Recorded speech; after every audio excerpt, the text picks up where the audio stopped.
ফ্যাসিবাদী শাসনে আমরা দেখেছি যে ইউনিভার্সিটির ক্যাম্পাস থেকে শুরু করে সমস্ত প্রতিষ্ঠানগুলো আক্রমণের শিকার থাকে এবং তাদের প্রতিনিধিরা সেখানে অবস্থান করে।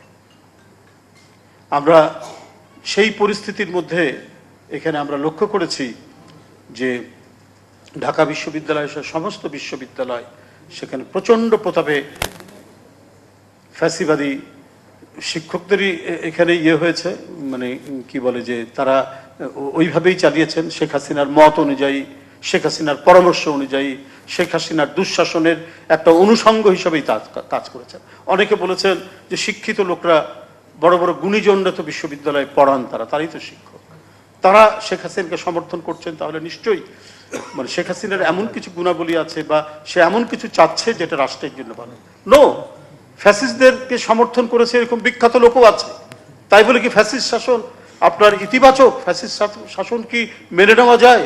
এজরা পাউন্ড বিখ্যাত কবি, ইংরেজ কবি, সে জার্মানির নাৎসি শাসনকে সমর্থন করেছে এবং দ্বিতীয় বিশ্বযুদ্ধের পরে সে অনেকখানি মানে বিচ্ছিন্ন থাকতে হয়েছে, তাকে নিগৃহীত হতে হয়েছে। যে এজরা পাউন্ড অনেক বিখ্যাত কবি তৈরি করেছেন, এলিয়টের মতো কবি, ইয়েটসের মতো কবি, তার পোয়েট্রি যে পত্রিকা, সেই পত্রিকায় মানে যদি কোনো কবির কবিতা ছাপা হয় সে বিখ্যাত হয়ে যায়, তার মতো মানুষ সমর্থন করেছে। আরো অনেক বিখ্যাত গুণীজন তারা সমর্থন করেছে। তো এখন ইয়েরা যদি কি বলে বিশ্ববিদ্যালয়ে যদি অনেক বিখ্যাত পণ্ডিত শিক্ষক অনেকেই ছিলেন, আমি নাম বলতে চাই না, আমাদের শ্রদ্ধেয়, কিন্তু তারা সমর্থন করেছেন, মানববন্ধন করেছেন ডক্টর আনিসুজ্জামানরা। তাই বলে কি শেখ হাসিনা সত্য, তার শাসন সত্য, তার গুম খুন রাজনীতির যে সংস্কৃতি তিনি তৈরি করেছিলেন সেটা সত্য? ডক্টর আনিসুজ্জামান আমাদের কনস্টিটিউশনের বাংলা করেছেন, কত কি ঘটনা, কিন্তু তিনি ফ্যাসিবাদকে সমর্থন করেছেন। এটা তো সমর্থন করা যায় না, এই দেশের মানুষ সমর্থন করেনি। ডক্টর মুর্শেদ হাসান খান একটা আর্টিকেল লিখেছিলেন জ্যোতির্ময় জিয়া, অত্যন্ত চমৎকার একটি আর্টিকেল। সে আর্টিকেলের জন্য তার চাকরি চলে গেল, অন্য কোনো কারণ না, কোনো কারণ দেখাতে পারেনি, কোনো কারণ দেখাতে পারেনি, অর্থনৈতিক দুর্নীতি বা অন্য কিছুই না। জ্যোতির্ময় জিয়া এই আর্টিকেলটা তিনি পত্রিকায় লিখেছেন, এই জন্য তার চাকরি চলে যেতে হলো। কিন্তু দেখবেন যখন হাসিনা কথা বলতো, তার বসংবদ বুদ্ধিজীবীরা কথা বলতো, ডক্টর জাফর ইকবালরা কথা বলতো, কি আপনার স্বাধীনতার চেতনা, কত কিছু বয়ান দিয়ে তাদের অন্যায়, অবৈধ এবং রক্তচোষার নীতিকে তারা সমর্থন করতে এই বুদ্ধিজীবীরা।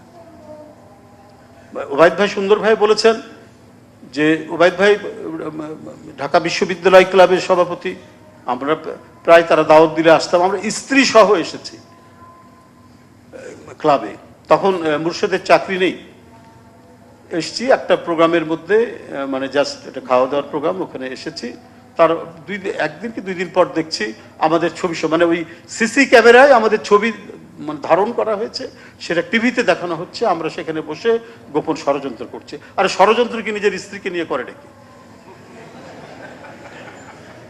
আর প্রকাশ্য জায়গায়, তাও ঢাকা বিশ্ববিদ্যালয়, সেখানে যে আমরা এখন ষড়যন্ত্র করছি, আমরা নাকি পদ্মা সেতুর নাট বল্টু খোলার একটা প্রচেষ্টা চালাচ্ছি। এই ছিল প্রকৃত অবস্থা। যাই হোক, তারপরেও আমি দেখেছি তাদের চাকরি নাই। ওবায়দ ভাইয়েরও মানে তারা চাকরি করলো, কোনো রকম মামলা টামলা করে টিকেছিলেন, কিন্তু তার তো মানে বিশ্ববিদ্যালয় থেকে তাকে তো দেওয়া হয়েছে, চাকরিচ্যুত করা হয়েছে। এভাবে আরো অনেককেই করা হয়েছে, কিন্তু এরই মধ্যে তারা টিকে থেকেছেন। ইউট্যাব, সাদা দল এখানে যেটা রয়েছে, তারা প্রতিটি কর্মসূচির মানববন্ধন করেছেন। তা আমি এটাই বলতে চাই যে ওই ফ্যাসিবাদের মুখে যে কজন শিক্ষক দাঁড়িয়েছেন বিভিন্ন বিশ্ববিদ্যালয় থেকে এসছে, এই যে আমার আরেক ছোট ভাই নুরুল ইসলাম, তাদেরকেও দেখেছি জাহাঙ্গীরনগর বিশ্ববিদ্যালয় থেকে আসছেন, ওপেন ইউনিভার্সিটি থেকে আসছে, বিভিন্ন জায়গা থেকে আসছে, খোঁজ নিচ্ছে। আমার এখানে আরেক ছোট ভাই ক্যানেডি বসে আছে, তাদের মানে ক্ষোভ বিক্ষোভ সব নিয়ে কখনো গোপনে কখনো প্রকাশ্যে তারা এখানে অবস্থান নিয়েছেন, মানববন্ধন করেছেন, বক্তৃতা করেছেন। জুলাই যখন শুরু হলো, 5ই জুলাই থেকে মোটামুটি বুঝতে পারছি যে অবস্থা খারাপের দিকে যাচ্ছে। এবং আপনাদেরকে বলে রাখি, আজকে অনেক মানে নিজস্ব ক্রেডিট নেওয়ার চেষ্টা হচ্ছে, কৃতিত্ব নেওয়ার চেষ্টা হচ্ছে, কিন্তু প্রতিক্ষণে প্রতি মুহূর্তে ছাত্রদের যে আন্দোলন, সেটিকে সংহতি জানানোর জন্য লন্ডন থেকে আজকের প্রধানমন্ত্রী জনাব তারেক রহমান নির্দেশ দিতেন আমার কাছে নির্দেশ দিতেন, আরেকজন দিতেন যে প্রধান অতিথি বসে আছেন, তিনি হোয়াটসঅ্যাপে নানাভাবেই যেখানে তিনি গুম হয়ে আছেন ওখান থেকে জানাতেন, বলে দিতেন যে কি বলতে হবে কি করতে হবে। এই কন্টিনিউ 5 তারিখ থেকে করলাম।